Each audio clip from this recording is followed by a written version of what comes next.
If you haven't heard about Anchor, it's the easiest way to make a podcast. Let me explain how I found out about this. It's free. It's on your app store. There's a creation tool that allows you to record and edit your podcast right now from your phone or computer. Anchor will distribute your podcast for you so it can be heard on Spotify, Apple Podcasts, and many more. You can make money from your podcast with no minimum listenership. It's everything you need to make a podcast in one place. Please, I urge you, don't waste another minute. I wasted 3 years. I attended all kinds of events to learn all the steps. I was so confused, and it was right here. Download the free Anchor app or go to anchor.fm to get started. Do it now.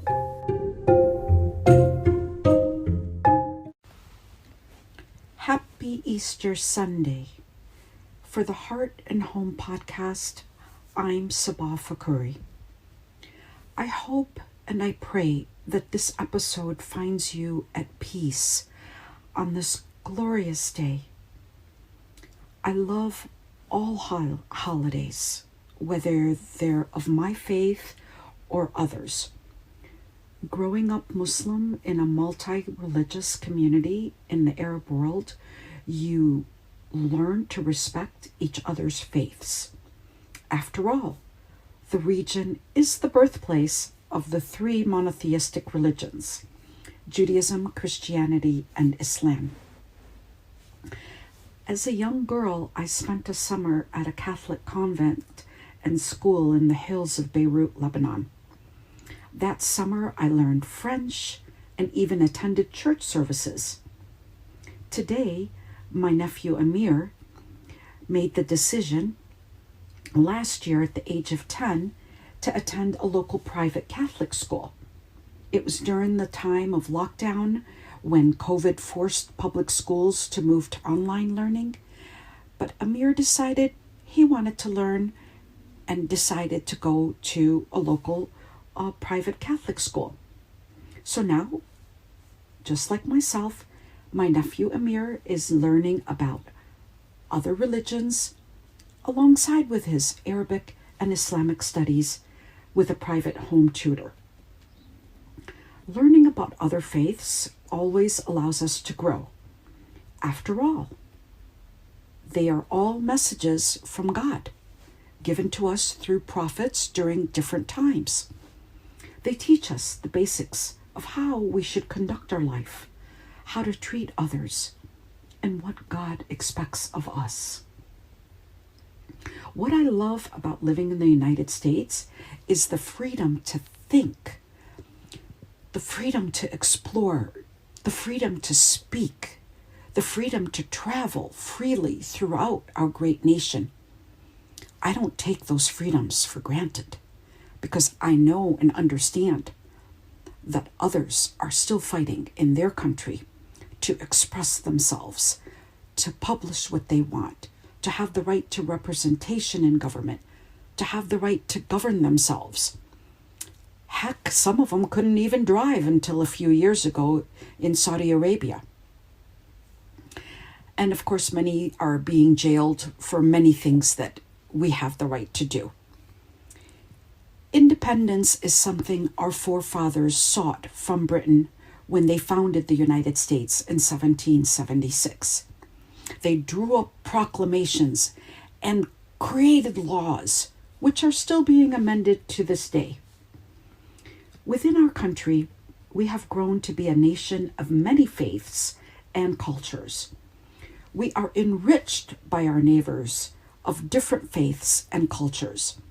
Many are descendants of immigrants, just like myself. Although I was close to the nation's capital when I was born, I experienced life in numerous countries.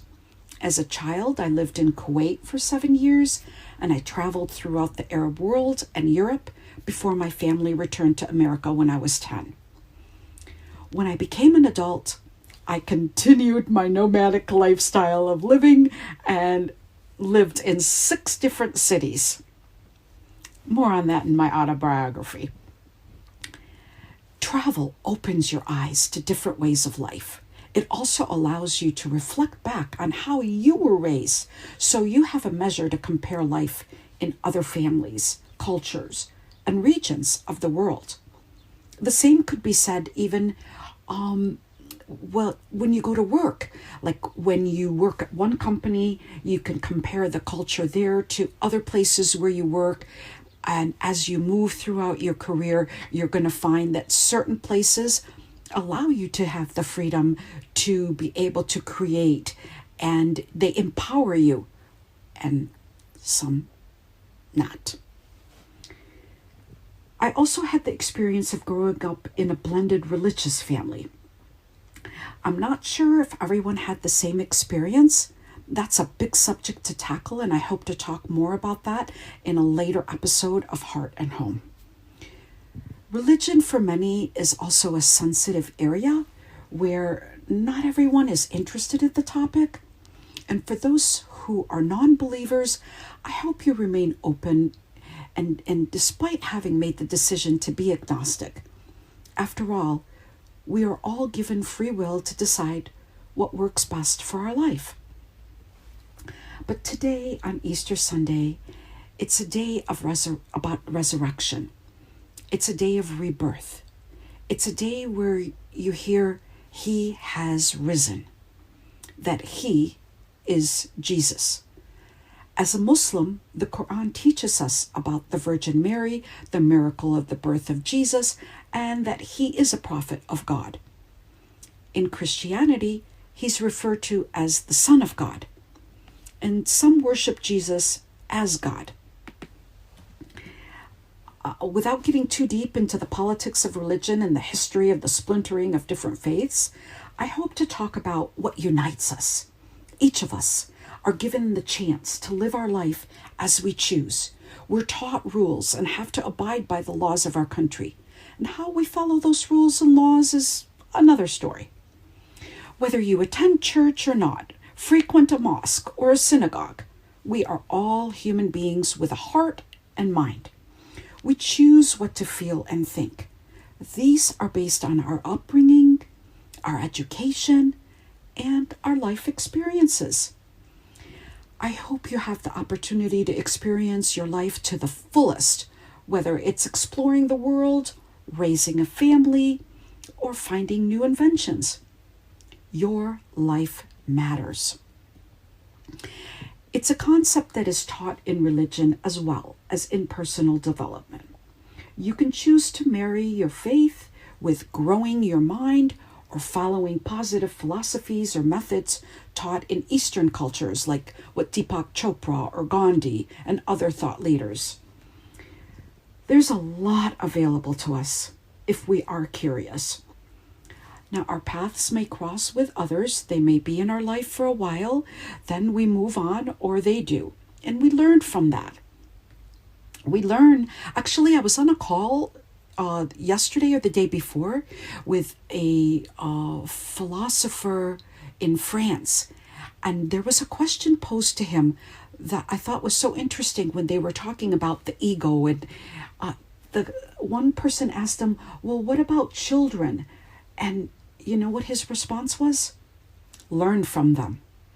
And I thought, oh my God, here I don't know, I don't have children myself, but I watch how my brothers and my sister and other people raise their kids. Some of them with like a really hard fist, like I'm the parent, I'm the boss, you do as I say, and you listen to me. And of course, kids, they're going to do what they want to do. Either they listen or they don't. They have a mind of their own once they figure that out. But learn from your kids. Yes, they do teach us a lot, don't they? Just another way of thinking. So, where was I? They may be in our life for a while. Oh yeah, then we move on, or they do. It is a constant progressive movement toward enlightenment. The moment when you see the light. Many of us are searching for the meaning of life because we know there is more to life than what we're doing right now. If you're not fulfilled with your life, it always helps to pause, get quiet, and let the world go by. Quiet the noise and look inside, because eventually you learn that all the material things you have amassed during your 20s and your 30s and your 40s and even your 50s aren't going to sustain your happiness.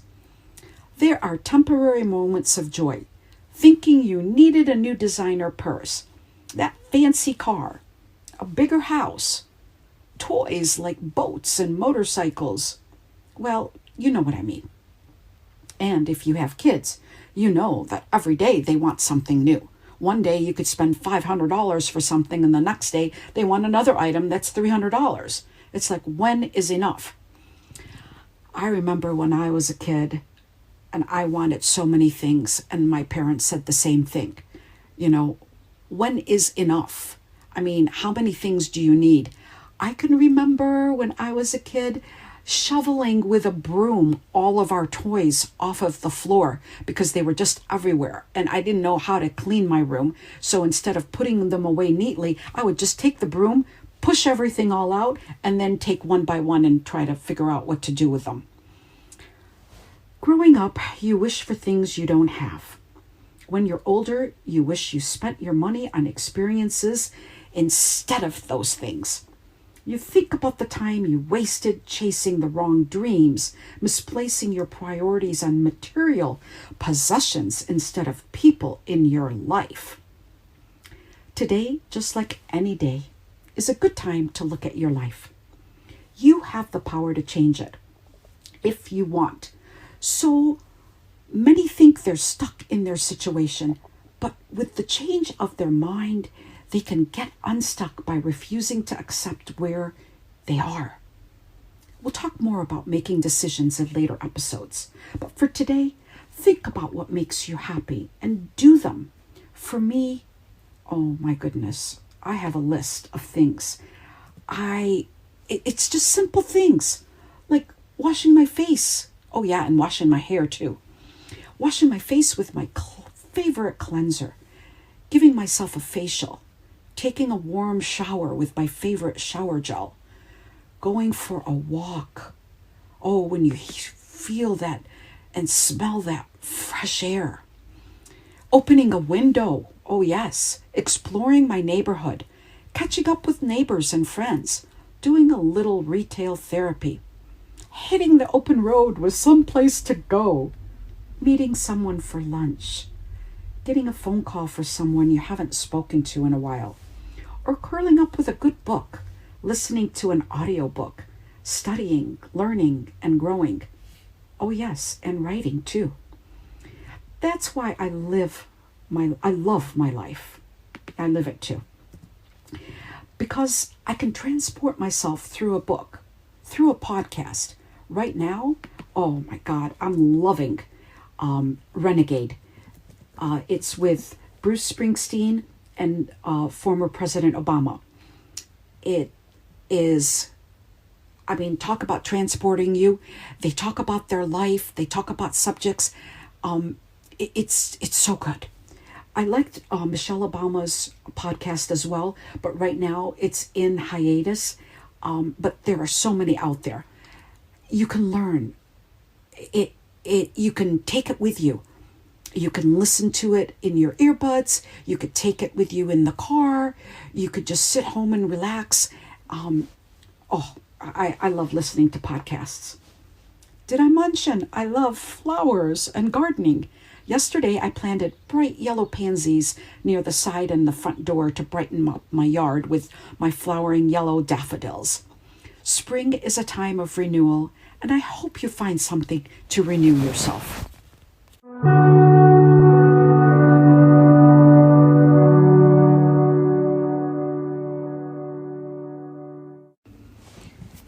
Before we get to our featured story, the first ever Pope's visit to Iraq, I wanted to talk about the symbolic Easter lily. It symbolizes new life and purity, and it has an interesting history. The trumpet-shaped flowers are everywhere this time of year, from grocery stores to florists and garden shops. There's a story behind these gorgeous flowers that begins in the 1700s when a Spanish monk was sent to Asia. It was there, during his mission work, that he learned about the lily plants, which are native to the southern tip of Korea and the islands south of Japan. On his way home, the monk was carrying the lilies with him. He got off the ship in Bermuda, and the lily was cultivated there. Then, in the 1800s, an American florist decided to import the flowers from Bermuda to use in a floral display in churches at Easter. Well, back then, Bermuda and Japan provided the Easter lilies to the United States.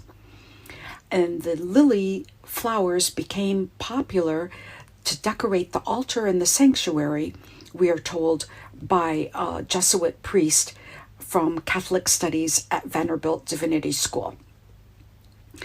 Today, the Hastings bulb growers in Oregon, where the plants thrive in the mild coastal climate, provide bulbs for the American market. They're one of a handful of remaining family farms which supply all the Easter lilies grown in the United States and Canada.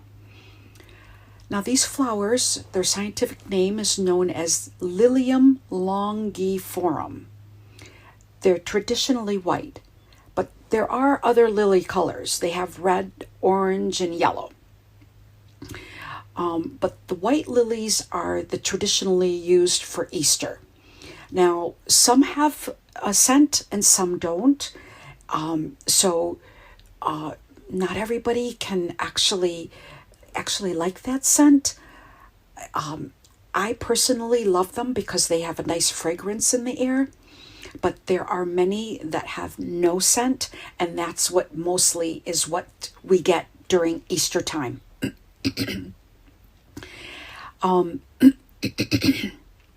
So white is important at Easter time because white is worn by the clergy, such as the Roman Catholics, during the celebration of the liturgy or the official rites at Easter to celebrate the resurrection. But lilies have been around, and they've been in art and literature as symbols of purity for centuries.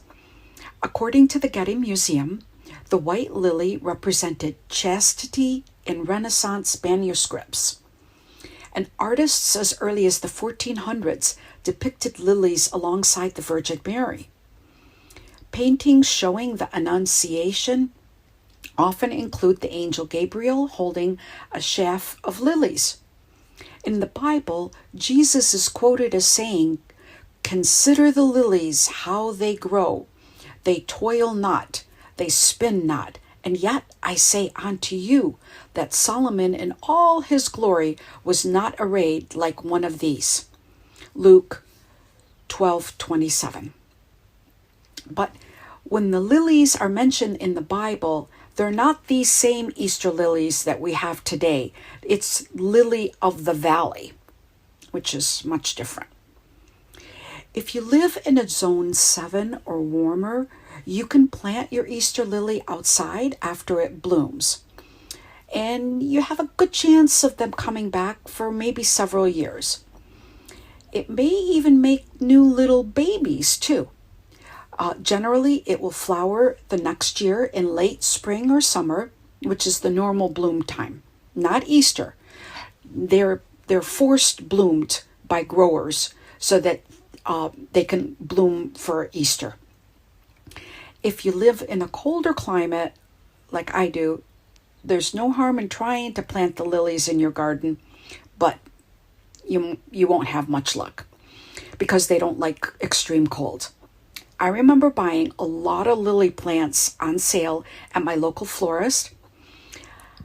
I planted the bulbs hoping they would rebloom. A few did once. That was it for zone 5 where I live. So I'd keep your bulbs inside and force bloom them. That was my attempt at being a lily farmer.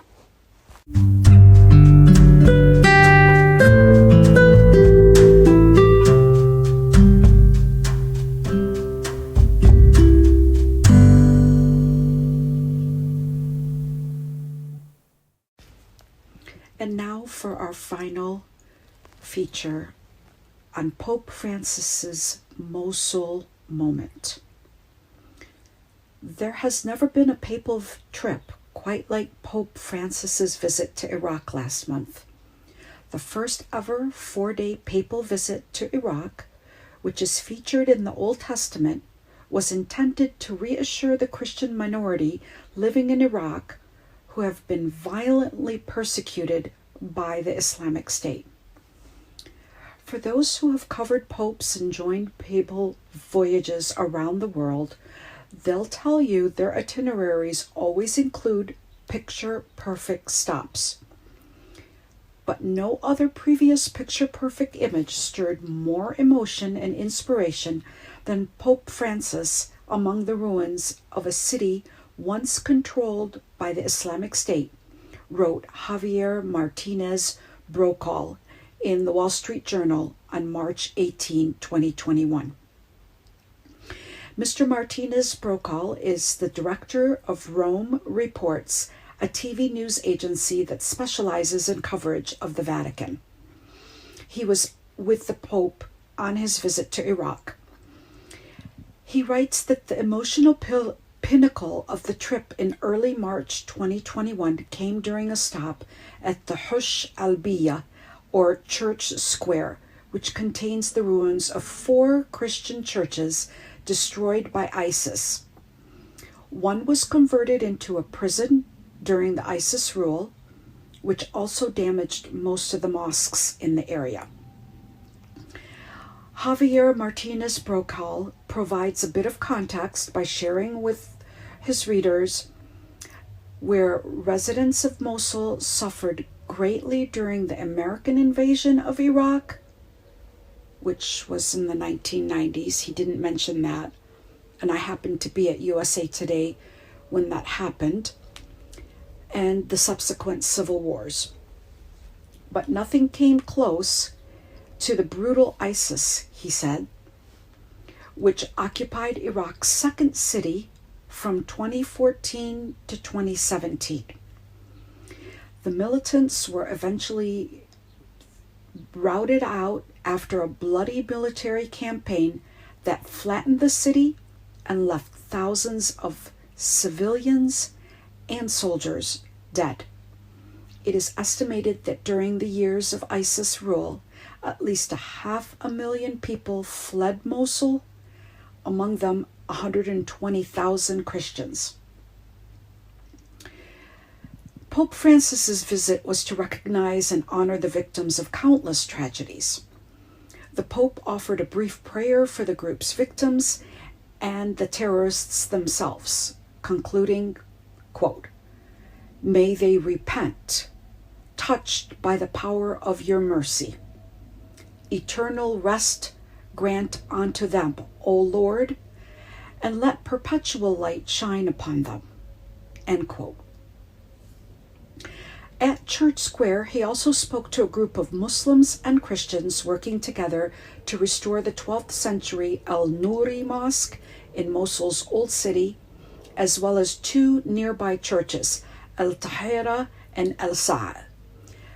A Muslim craftsman had even worked with a priest to make a cross from the remnants of benches and chairs gathered from destroyed churches.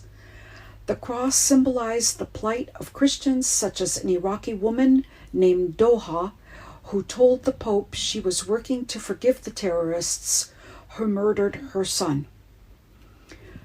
Pope Francis later said that in that moment he saw not division, mistrust, and malice, but the hope of a horizon of peace and fraternity. As the Pope was leaving the square, he saw 3 children and an elderly man. He asked his driver to stop, and this is conveyed to us by Olivier Poquelin, a Catholic priest that coordinated the reconstruction of one of Mosul's ancient churches. He said, "No one could have imagined that there was a family living in the rubble. The Pope got out of his car and went to the kids and blessed them.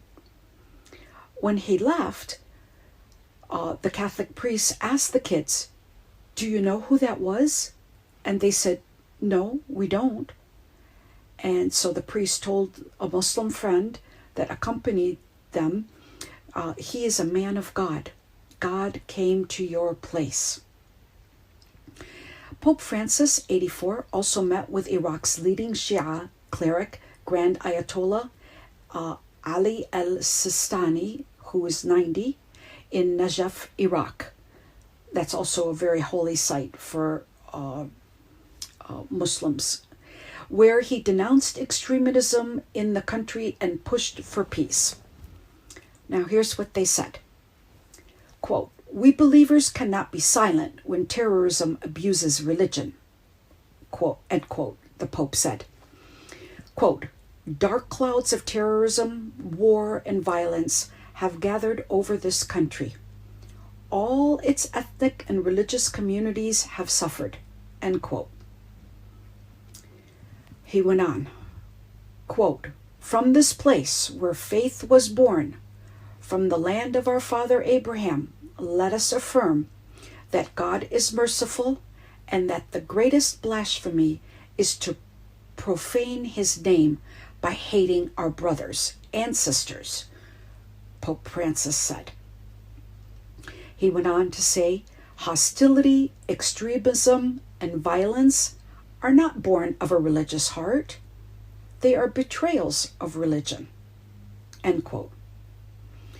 The Vatican said that Pope Francis expressed thanks to al-Sistani for having, quote, "raised his voice in defense of the weakest and most persecuted," end quote, amid violence in Iraq's recent history, adding the meeting underlined the importance of collaboration between religions. But the Washington Post noted some of the challenges were evident because at the interreligious event occurring in the founding land of Islam, Christianity, and Judaism, no Jews were present on stage.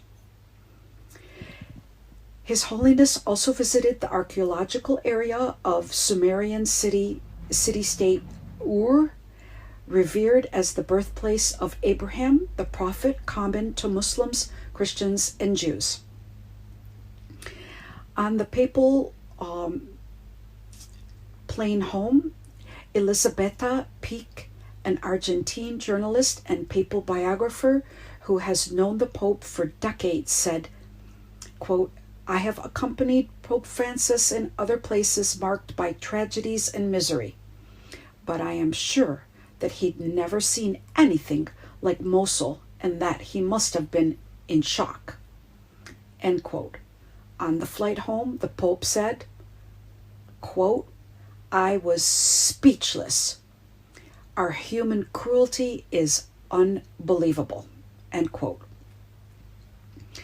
But an Iraqi historian named Omar Muhammad, who lived in Mosul and documented ISIS rule for years on his blog Mosul Eye, sees things differently. Quote, he says, "It's the first time since the destruction of Mosul that I see it as the most beautiful city of the world. It is because I saw it through the eyes of the Pope,"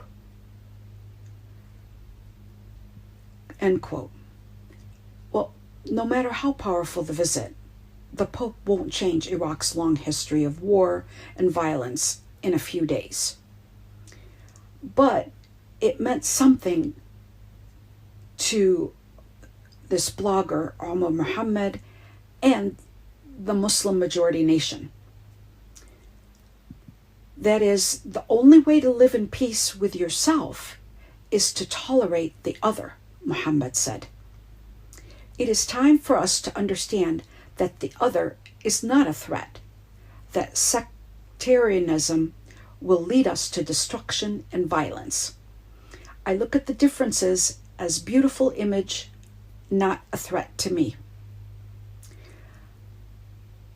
I hope that we learn from history, but we all know that history repeats itself.